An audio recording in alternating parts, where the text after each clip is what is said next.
পিরোজপুরের মেয়ে কলা পাতায় রান্না করব না তাই কি কখনো হয় নাকি। হ্যালো এভরিওয়ান, কেমন আছেন সবাই।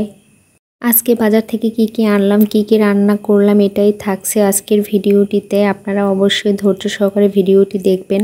সব থেকে কষ্টের কাজ হলো বাজার করা। কোনো কাজেই আমার কষ্ট নেই, শুধুমাত্র এই বাজার করা ছাড়া।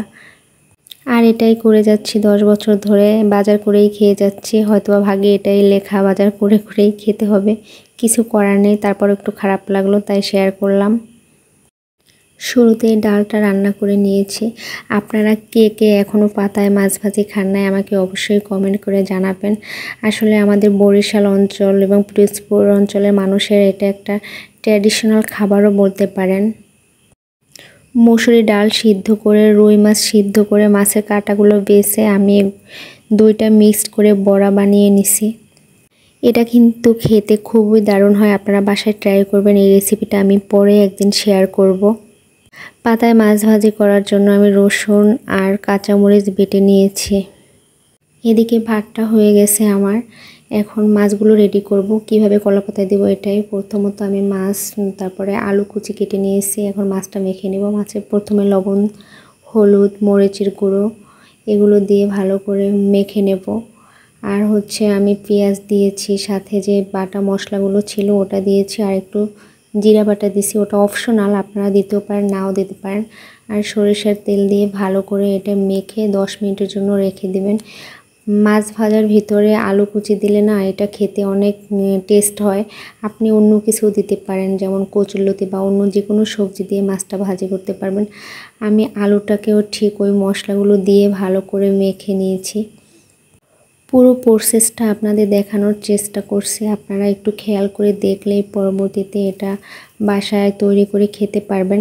আর আপনারা বরিশাল পিরোজপুর অঞ্চলের বাইরে যে মানুষগুলো আছেন তারা অবশ্যই কলা পাতায় ট্রাই করবেন মাছ ভেজে খাওয়ার। মাছ তো আমরা তেলে ভাজি করে খাই, কিন্তু তেলে ভাজি করলে হয় কি শুধুমাত্র মাছ দিয়ে তেমন একটা ভাত খাওয়া যায় না, কিন্তু কলা পাতায় ভাজি করলে সাথে একটু সবজিও থাকে। দেখা যায় যে 1 প্লেট ভাতও নিমেষেই খেয়ে শেষ করা যায়। আপনারা পরিষ্কার সুন্দর কলা পাতা নিয়ে মাছগুলোকে এভাবে সাজিয়ে দেবেন, আর যে সবজিটা দিবেন সবজিটা মাঝখানে দিবেন। আমি আজকে এখানে মিনার কাপ মাছটা নিয়েছি, আপনারা চাইলে যে কোনো মাছ কলা পাতায় ভাজি করে খেতে পারবেন।